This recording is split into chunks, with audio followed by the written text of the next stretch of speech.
All right, so here we go. So 3. Well, hello, and welcome to OrcusDorkus's RPG, not imaginings, but shenanigans. I've gotten in trouble using that before with RPG imaginings. It just came off of my tongue, so I'm not trying to steal his channel, but he'll complain nonetheless. But we're trying something new here on the channel. I'm going to be interviewing people, and we're going to be talking about either games that they're wanting to present, other things, or maybe topics that come up, but just trying something new here. And so we're kicking this off with this may be a working title, but yet another completely unprofessional interview. We'll see if that sticks or not. But for now, I just wanted to call it something. But and so today, for the inaugural kickoff of this portion of the channel, I have the pleasure of having Kevin Borrup here to talk about his new game that's coming up on Kickstarter here in a few days called BURN2d6. And I met Kevin through the Gaming and BS Discord, and also spoke with him further during online, and you ran a wonderful game of Against the Dark Master at Gaming and BS Con on the online convention, and you've also followed and participated in the Titterpigs podcast group, which has been fantastic. So, without further ado, Kevin, welcome. Well, thanks so much for having me. I really appreciate it. Mm-hmm. It's a pretty exciting heading into this week with the launch of the Kickstarter. Mm-hmm. Yeah. No, I mean, is this your first Kickstarter you're going into? Because, yeah, I mean, I and not that being the first one means anything, but I haven't done one myself, but know a lot of people who have. And I assume that, like anyone, you're dealing with the Kickstarter, butterflies, so to speak. So. Yeah, absolutely. I mean, it's a great way to get your product out there in a really professional way, because like anything, putting an RPG product out there, especially something like Core Rules that I'm trying to do, it takes money. It takes money for the art, it takes money for the layout, and of course we're going to print books and send them to people. So, if I spent the personal finances on that, I'd hear about it from my wife. So definitely not doing that. But it's been great meeting up with everyone, as you said, through all this online life of RPGs, which frankly I didn't know anything about until COVID, right? And then a lot of us went online and discovered this whole world of folks playing all sorts of games. So it's that part of it has been great in making all those connections with great folks like you. Yeah. Oh, well, thank you. I will take the compliment. It's just, I'm just a guy this is his, relatively inexpensive, well, not inexpensive, but his midlife crisis. And, having a podcast and a YouTube channel is a lot less expensive than than a sports car, golfing, and, potentially a divorce. Right. Yeah, for sure. My wife has no problem with this so far. So I think we're okay with it. But, so I digress, as I do. You've seen some of my channels, and I will babble. So feel free to interrupt me. That's kind of Keith's job on the Titterpigs podcast, is to tell me when to shut up. But anyways, so BURN2d6. BURN2d6 is your game that's going to be dropping on Kickstarter on the 10th of February. On Friday. Yeah. And so what I'd like for you to tell me and the other people that's going to be watching this is, tell us about your game. Tell us, what is BURN2d6? See if you can give us a bit of information on, how the game works and, what it's proposing to do. But also, one thing I would like to ask you, and you can either say this in the beginning or at the end, is what is it, for people such as yourself that, that drives you to, decide, what, I love all these games that I play.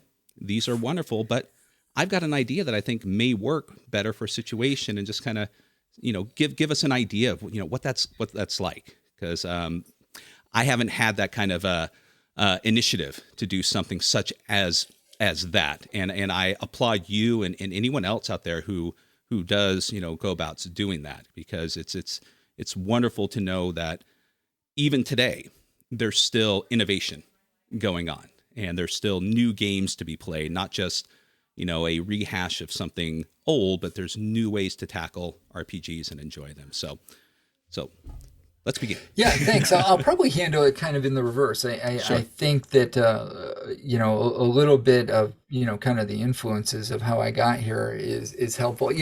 I'm one of those forever GMs, right? Yeah. DMs, GM, whatever you want to call it. And, I've been running games for a while. I did take quite a break when I first had kids off from the RPG scene, and only probably came back into it in about 2017. So, and really going down to the local game shop, seeing who was playing what, and lo and behold, they were playing 5e. Can you believe it? So I ended up coming back in, really GMing a lot of 5e, and running all sorts of campaigns in different 5e settings. And when we went online, I was able to find other groups, right, other games, and be able to play with like-minded folks, whether it was Modifius 2D20 systems or the Forged in the Dark style games. And it's been great. There are so many fantastic systems out there. And I was introduced by a high school friend who now lives out in California with you, out that way, of this new system called Against the Dark Master that was coming out. And I said, wow, this is really cool. And I read through it, really, really loved it. Started running, ended up being a 36 session campaign. Wow. And, I said, boy, I'm putting all this work into GMing, right? But this campaign, unlike some where I've taken, published material and kind of turned it around, right? Take it, make it your own. This I was inventing from whole cloth. And I said, wow, I'm putting a lot of work into this. I should really publish this. And so that's when I started. And I open-ended games that has Against the Dark Master, they have a license. And so under their license, I published the first module of that and kind of a primer to the campaign, and it's up on Drive-Thru RPG. That's kind of how I got started. And I said, wow, I can actually do this. I can actually write a compelling module that doesn't railroad people, no. And and gives people a little support as they're playing some of these other games, some of these third-party systems that maybe don't have as much support. And it was a lot of fun writing it, a lot of fun doing it. And in doing that, I learned a lot about how do you contract for art for your games? Because if I was doing the art, stick figures, friends, stick figures. So there are so many fantastic artists out there, right? So I've been able to work with some of them. I've been able to learn about layout, and I learned that I should not do it. So finding good layout people, finding people who can be critical about my work and edit it, right? Having a good editor. So putting all that together in those products, that was kind of the foundation, that really the foundations of BURN2d6, right? In having that experience of kind of developing a product.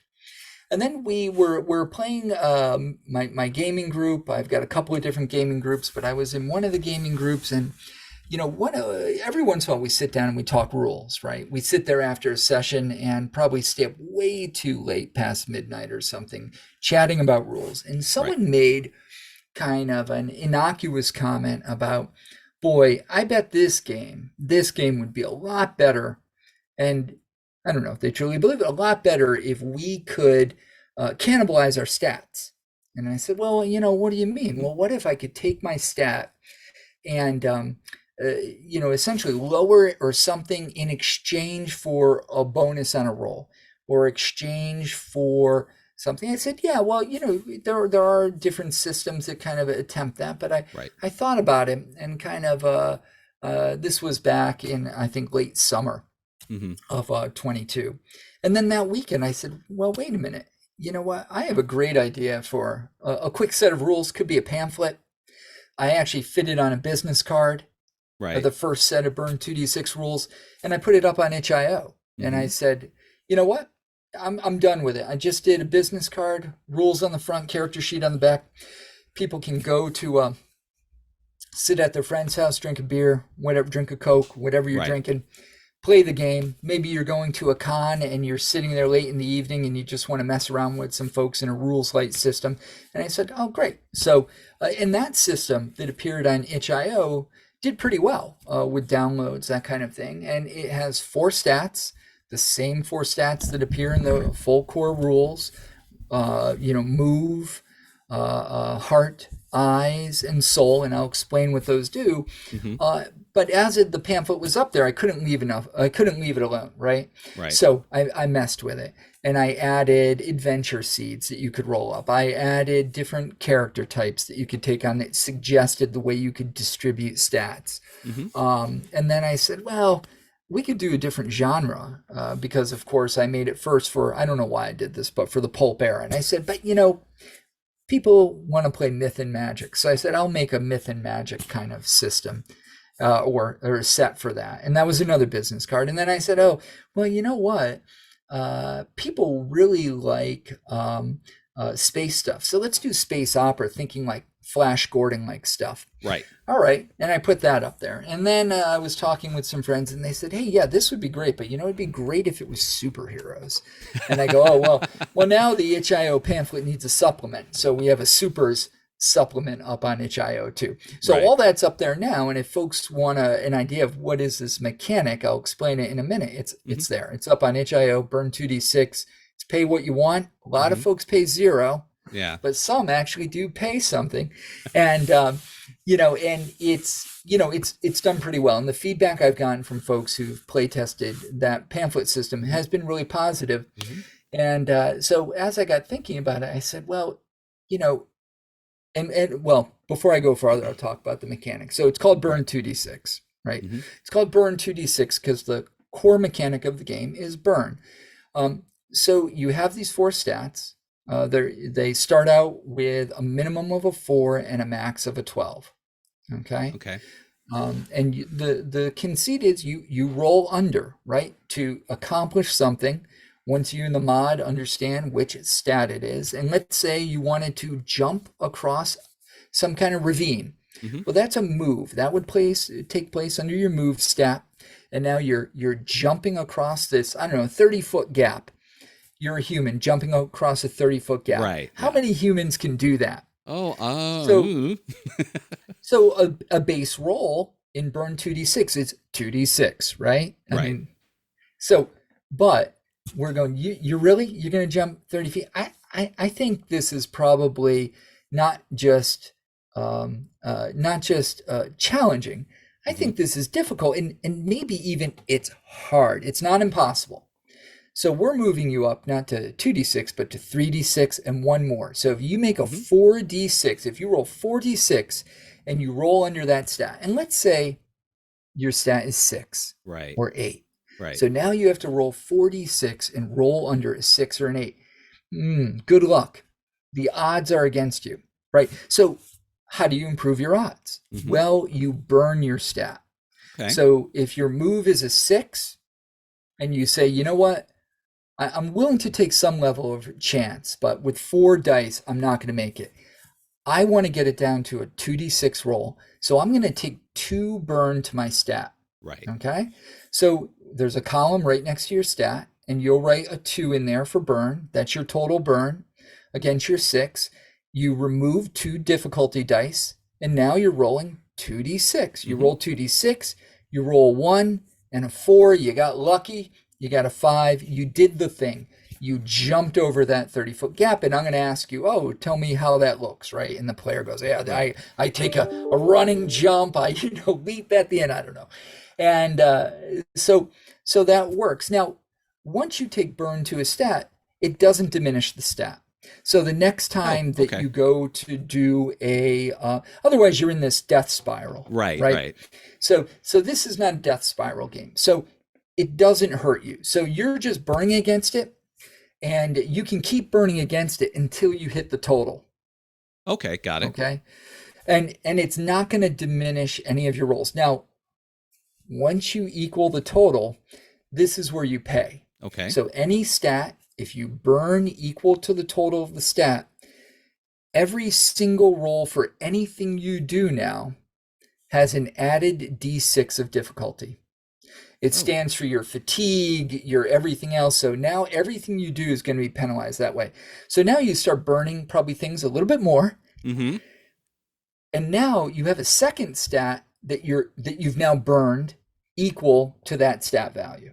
Right. Once you've done that, that's it for your character. They're either incapacitated or dead, depending on whatever the campaign you're playing, the play style of your moderator.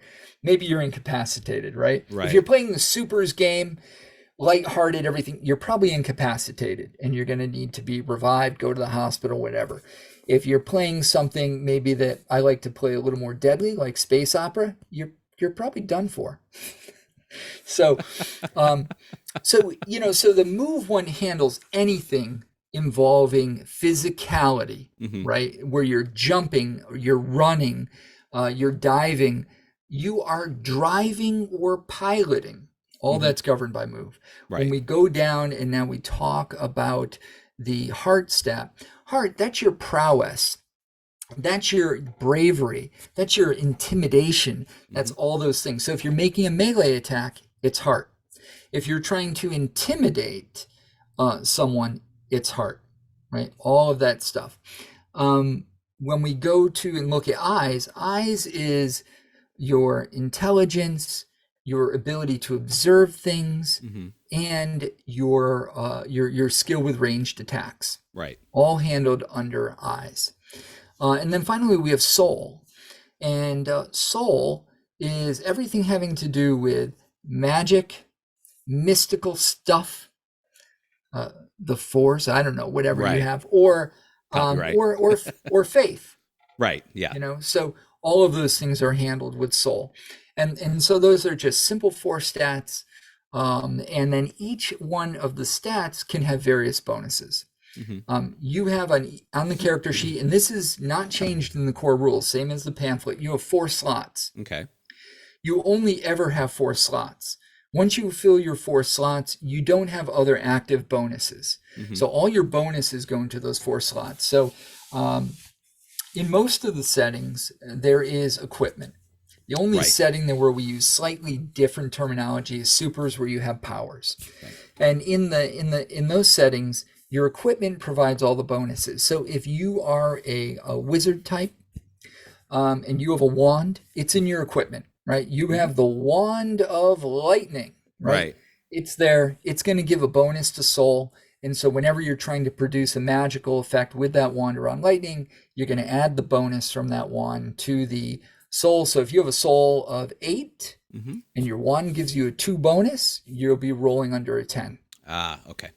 Okay. So you can have bonuses that way. Now, one of the big differences between the pamphlet and the core rules is the way that the rules have really been expanded and almost in a modular way to provide a lot more depth and detail. So as an example, in the pulp era setting, one of the things that's really important in that setting, tough guys, that kind of thing. And your opponents have various levels of resistance.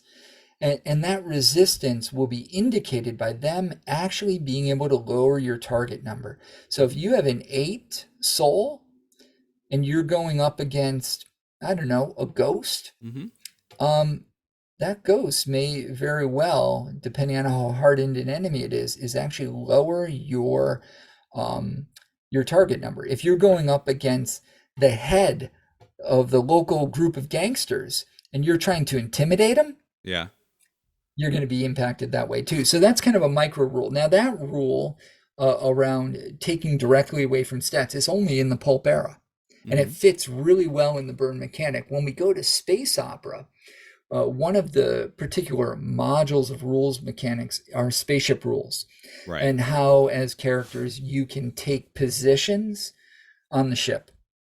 So what are those positions? And the ships themselves have stats, and the stats of the ship and the players end up stacked in a way, and so that your target numbers end up being a little higher.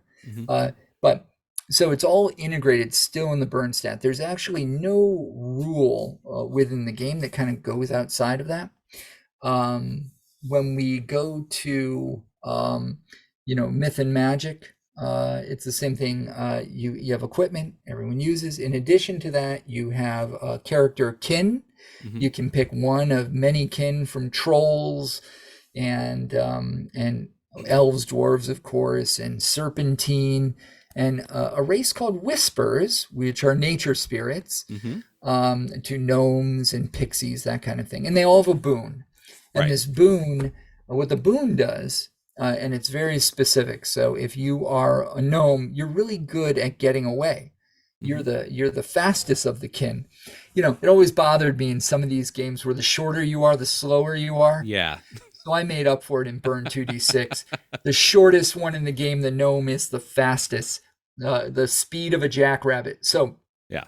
So the gnome, yeah, plus, go ahead. plus gnomes need a little bit more respect. Out of most of the fantasy races, gnomes tend to catch a lot of crap. So it's good to know that at least someone else out there has a gnome's back in situations I do. like this. I've got their back. So the gnomes actually have a really cool power, because what they do with their boon, and a boon, the language of boon in this game means that anytime you have a relevant action roll, Mm-hmm. you get to reduce the difficulty by 1d6 without taking burn. Okay. And that's what a boon does. And that's Right. specific to the myth and magic setting. Mm-hmm. When we go on to the super setting, supers have powers. Right. And powers operate by being and there's a list of sample powers, very specific, and they produce effects in the game. And there's essentially an effect magnitude table that a player or a moderator, what we call the GM in the game, the moderator can consult in figuring out what is the level of difficulty in exercising one of your powers. And what the burn mechanic allows you to do is to really self-regulate how successful you're going to be. Right. And when players first start playing, they're like, wait a minute, you mean I can do something really incredible Mm-hmm. and burn this? And I say, you can, but remember, you're burning a limited resource. Right. Right. And so you can burn and you can do that, but probably you're going to want to burn again later. Mm-hmm. And it's been fun watching, I shouldn't say this, it's been fun watching some players struggle when they run up against the burn mechanic, where they've burned one stat and now they're at plus 1d6 for everything. Right. And once you burn that stat, you can't take further burn to it.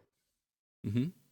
So if we were again jumping and now we had taken burn to the move stat all the way up, and we come up against another 30-foot gap, Right. you can try to jump it.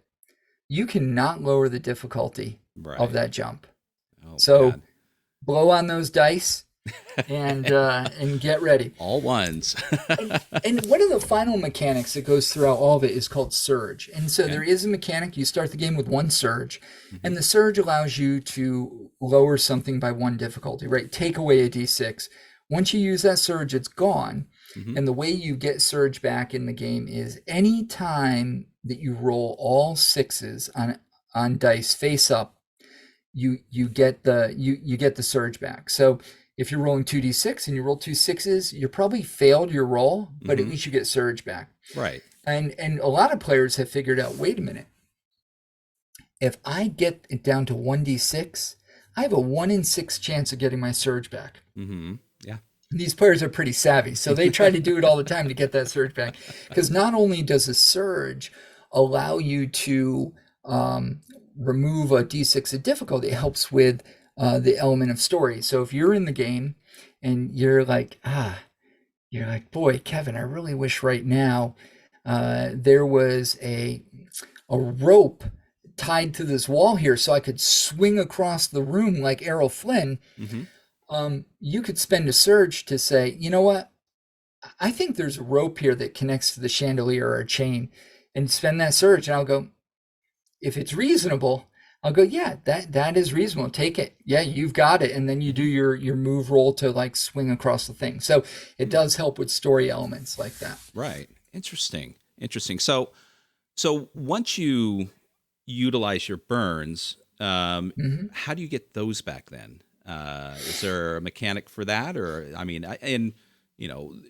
there's, you mentioned the surge way, but, once you're kind of tapped out, how do players get back from that? So one thing I should mention about burn is that when you're assessing skill progression Mm-hmm. in this game, and you're improving both your equipment and your person, it's all based on your burn.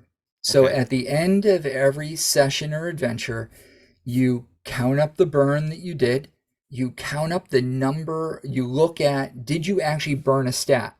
Mm-hmm. For every burned stat, you get 2 build points. Okay.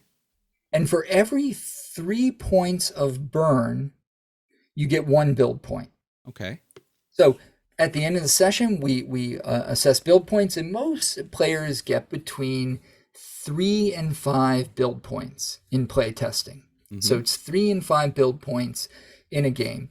And then you can use those build points to improve yourself. Okay. So what most players don't want is to be healed during the game of burn. But there are mechanisms to do this. So in a longer session, a lot of our sessions are about 2 hours. But Right. you can do longer sessions. And when you do longer sessions, there is a mid-session recovery at the mod's discretion. You know, you take a night in the inn, you do whatever. Mm-hmm. And there's a mechanic of rolling a d6 and adding the current version of the rules. I think it's 3, and that gets you that much burn recovered. Mm-hmm. But while you're doing that, the mod is rolling on the minor developments table mm-hmm. and adding something to the adventure. So there's a little exchange there, and of course, right. You've just lost burn that can go towards experience at the end, but it might be worth it. Yeah. There is a mechanic in the myth and magic setting mm-hmm. for a healer. You know, what would myth and magic be without the ability to heal? Oh yeah. So there is a healer in that, and there is a mechanic that allows the healer to heal burn, but at a cost. Mm-hmm. If the healer is healing you, the healer is actually taking burn. So it's not free. Right. Which it resulted in, we were actually play testing a certain aspect of the game last night, and our healer, very funny guy who was playing the healer, and he was healing someone else and basically healing them of burn and taking burn himself, and he was laughing about it because he's like, yeah, I'm upping my experience. So but generally there's mid recovery if you want to do it, but in a short 2-hour session there's really no opportunity for that. Right. And if you're not playing myth and magic, there's probably no healing. Mm-hmm. Okay. And then you're just going to have to struggle through and get to the end. And then when you get to the end of a session, when you're getting your points, once you count out the number of build points you get, mm-hmm. at that point, then the way you get burn back is there's a recovery function of rolling 2d6 plus 6, and that is so you can get anywhere from 8 to 18. Right. Burn recovered. Okay. And if that doesn't fully heal your character, you will go into the next session with burn already on the sheet, or with your build points, you can spend a build point to roll an additional d6. And right. It's going to be another d6 plus 3, and then you'll be able to heal some additional burn. And we had a guy do that last night because he had really burned a lot and rolled low. So there is a way to, because mm-hmm. what we don't want to do, the game's not designed to punish players. Right. And so we had a lot of discussion over this in play testing about how much burn should folks be able to heal. And originally that plus 6 was not a plus 6. It was a lot lower. Okay. And we learned through play testing that 2d6 plus 6 is about right. For most players, mm-hmm. there's still a little element of chance in there, but you're not going to overly penalize them. And if they really feel that they need more, they can always spend a build point to get some additional healing. So right. it works. It took us a little while to get, like with a lot of play testing, you have to get the numbers right, because again, it's not supposed to be punitive. Mm-hmm. It's a fun system, breezy system, and you should be able to recover and go into the next thing. So we talked about build points. So, see, Scott, you're going to have to interrupt me. See, I'm worse than you. I'll just keep going. Spotlight's on you. We're talking about BURN2d6. I've got other packages. I do that on another thing. So don't worry about that. No, this is all you. The way the build points work is you can improve equipment, You can improve powers, you can improve your stats, and it's real simple. If you have a stat that's a 6 and you want to make it a 7, pay 7. Okay. If you have a piece of equipment that's a 1 bonus and you want to make it a 2 bonus, pay 2. Right. Okay. Yeah. And so that's how build points work. It's really simple, and you always keep a total of your build points and the amount spent. So it's a way just to keep track of over a lifetime of a character how much how much you've accumulated in this type of experience, and how much you've spent. Because you also may want to keep some. If you want to move a stat from a 10 to an 11, it's going to take you 11 build points to do that. Yeah. But probably 2 sessions, maybe 2, maybe 3 sessions. Yeah. Depending on how, some people manage their points. We all know there's those who, have no problem saving them up. And then there's just, I want to spend it now. It's burning a hole. It's burning a hole in my build point wallet. Yeah. So fascinating. I mean, to me, there's a lot of things that, I had the privilege of looking over your playtest document and read through it. Haven't had a chance to, do anything with it yet, but going over it a few times, and the more I read it, the more, I liked it. And hearing, recommendations from others who have either played in your game or maybe have even run your game. A lot of the things that I like about it is and you state this in there, is it's quick. It's a quick moving game, not unwieldy or out of control, but the momentum tends to keep going with how the mechanics are, and thus it makes it something that can be slotted for people who just don't have a lot of time, which is a plus. I mean, I work, I've got a family, I've got kids. Some days I've got the standard 4 hours to do that. Sometimes it's like I don't, but I'm getting itchy because I haven't played anything in a while, so I want to do something, and it fits that slot. But and of course, games such as this also tend to fall into, these are great games for convention games, right, or one shots. To if you're not utilizing it, if you're utilizing one of your settings, but it also seems to be something that someone, if they have another idea, that this particular rule set could slot in relatively perfectly. Because all they need to do is just create a setting. Right. Have some equipment, have a couple of suggestions for who to play, and you're off to the races. And the thing I'd add about it is all the different, how can I say it, mods of the rules for each setting are modular. You could look at that and say, you know what, I'm going to take what they did in Supers, or I'm going to take what he did in Myth and Magic, and I'm going to move that idea to a different setting. Absolutely. And so a lot of that is it's flexible in that, although we do have setting specific rules, it doesn't break the game. If you don't use them, you might look at a setting and go, I'm not going to play with that rule. You don't have to. It's not going to break the game because of the way everything fits around the burn mechanic. It won't. And you can also take a rule out of something and slot it into another setting. It will not break the mechanics.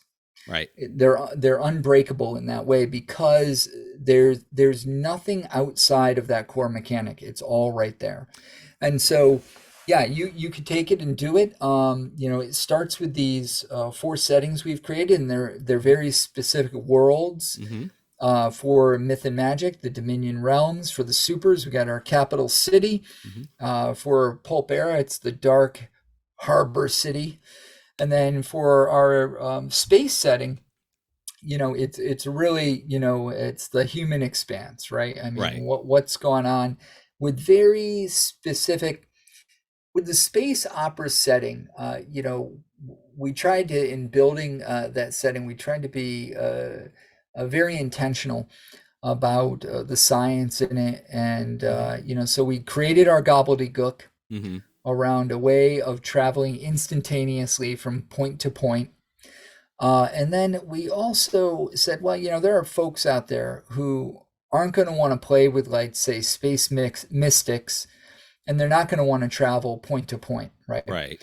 So there are hard science options in there. So if you want to play the space opera setting, but you're like, you know what, we're going to limit to a single solar system, we're going to travel at either sublight kind of speeds with no kind of warping technology or whatever you want to do. Hmm. You can play that with it, and it's easy to do. So Right. I don't know. I It's don't know where you were going, Scott, but I totally cut you Oh, off. no, no, no. Again, this is spotlights on Yeah. whoever's on this show. But no, and just the other thing I just want to point out that I personally enjoy is the actual burn mechanic to get some sort of extra push or incentive or cause something else to happen.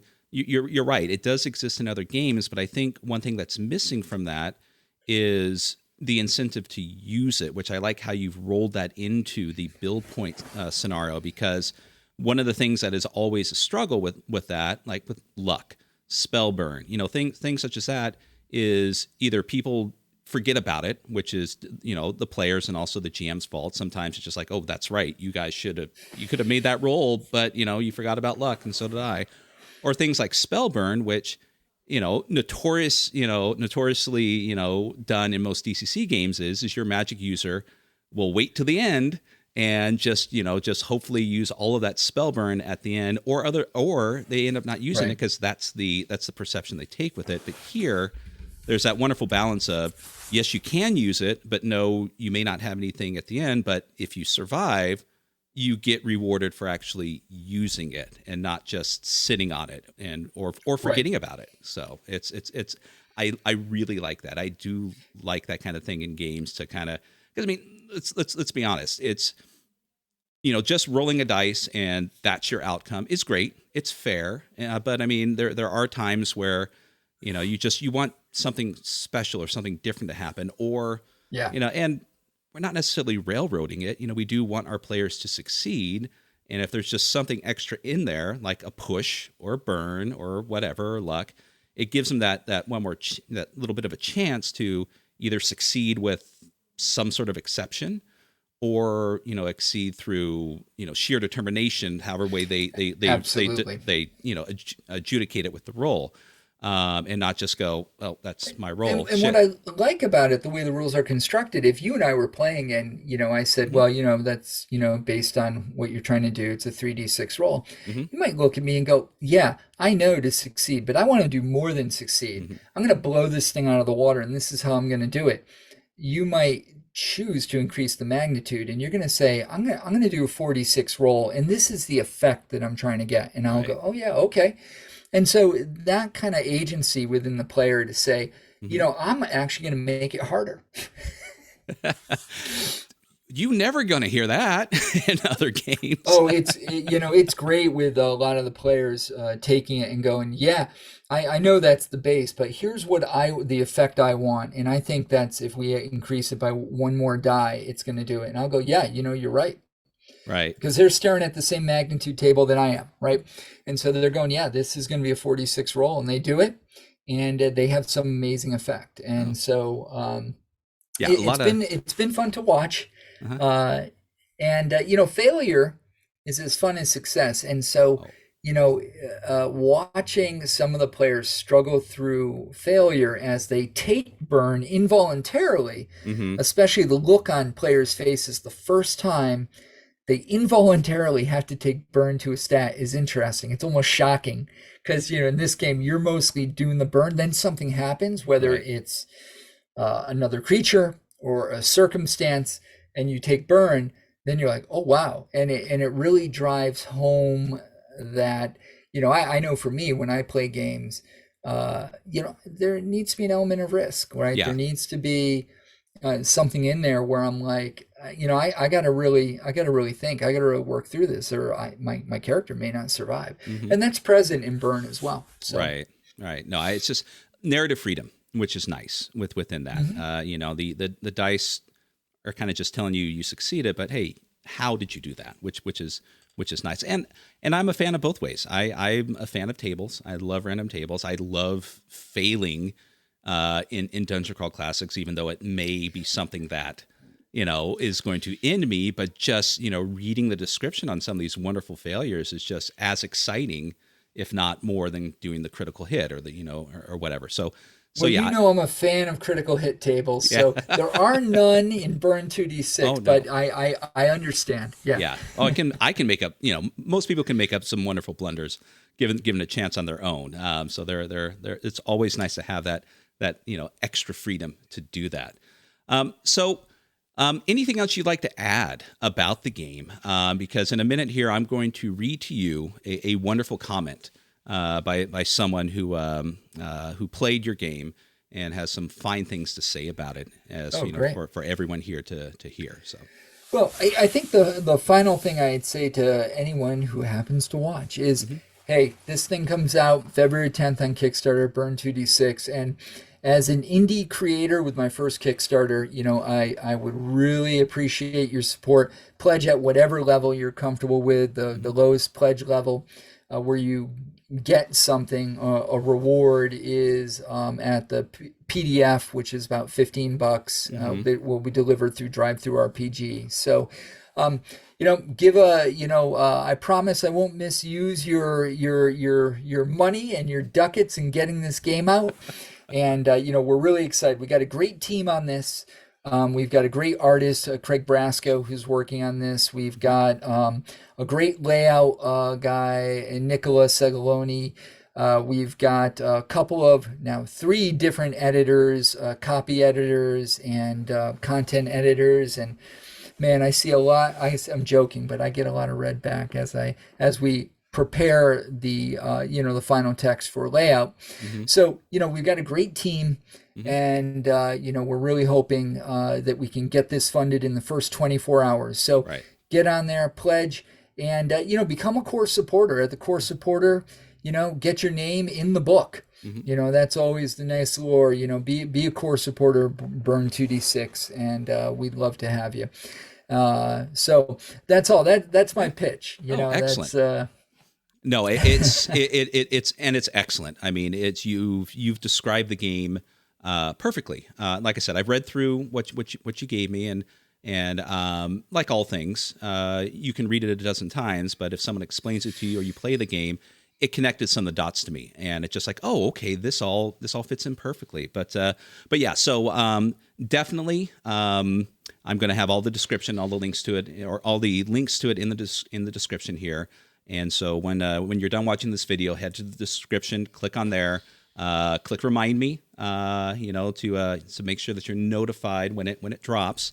But if you're watching this video after it has, hop on Kickstarter, back the game one way or another. This game is fantastic, and definitely want to see it succeed. And speaking of someone who wants to see it succeed, Lloyd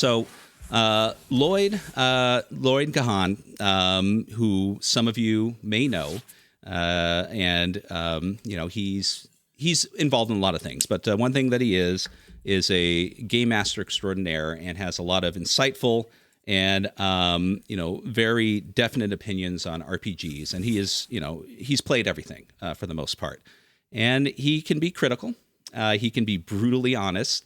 But when he likes something, he will definitely let you know.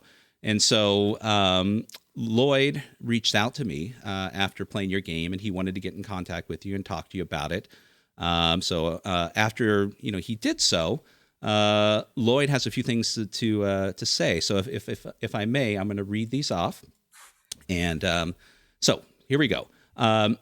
There are few games in this world that ask the players burn bright, burn fast, if they wish to seize their diminishing dreams in their dying hands. And Burn2d6 has this inbuilt into its mechanics from scene 1. And many people boast, there's more. Many people boast that they can make a complete game you could carry in your pocket. Few of them ever say few of them can say they ever did it. I should have, went through this before, but here we go. Fewer could say that they could do it and include an adventure generator. Burn2d6 modular rules goes to show that the old rule, or the old saying, rules or rulings not rules, always has and always will be a driving force for the indie scene. So Lloyd was very gracious to drop those notes in. So if you need a little bit of extra incentive, and Lloyd, or if you find out what Lloyd has done and has worked on, which is quite a few things. First and foremost, plug your ears because Lloyd's vocal. but that aside, Lloyd is a wonderful, wonderful individual, and it was very kind of him to provide this opinion of this game. So definitely, if Lloyd likes this game, it is worth everyone to go check it out. And Lloyd, if you're watching, thank you very much. I really appreciate it. That's very kind of you, kind words about the game. And, most of all, I'm glad that you and your players enjoyed it. Excellent. So before we go, though, I just want to make another announcement in continuing support of Kevin's game here. The podcast I do, Titter Pigs, with Keith from rollingboxcars.com. Go check out his website for RPG reviews and other information. Kevin is going to be running a game for us. So not only do we have this information from the author about what is the game, but you can actually witness it in action, and have the game laid out before you, so you can get a taste of what it's like. So hopefully that will be coming out here in the next week or so. It will definitely be, during the campaign. So we'll be, boosting it from all corners of the socials. But definitely, give a listen and find out, just how great Burn 2d6 can be. So before we close off, where can people find you? I know they can go on Kickstarter and search for Burn 2d6, or there'll be the link here. But if they like to see updates from you personally, is there anywhere else on the socials that we can guide them to? Yeah, for sure. They can find me on itch.io. You can search for Saltheart RPG on itch.io. You can find me on Drive-Thru RPG, Saltheart RPG on Drive-Thru, and then on the Twitters at Saltheart RPG, and on Mastodon, the Dice Camp instance, also at Saltheart RPG. So I think those are all my socials and where I am. So fantastic. So thank you. I do appreciate you hopping on to talk about this. I'm glad that we were able to do it, and know that we'll be this video will be dropping ASAP. So definitely wanted I'm going to be getting it out today. So if you're watching this in the future, deal with it. But fingers crossed, like I said, this it's in the title. This is a completely unprofessional interview, so hopefully there's no technical glitches that I have to fix. But if I do, I will make good with it one way or another. But everything seems to look good. Well, Scott, thanks so much for having me today. I really appreciate it. You are welcome. So if you enjoy this, obviously give a like, share it with people out there, and likewise, if you are a creator or have something else to say, or just want to have a chat on this channel, drop me a line, send me a message, or shoot me an email. The information will be in the link below. And with that, I hope you have a wonderful day and much success on Burn 2d6. I will be backing it myself, as I know others will be. So fantastic. So with that, everyone, take care, and I appreciate you watching this video. And look forward to Burn 2d6 coming out here on February 10th. Take care, everyone. All right. Thank you. Mm-hmm.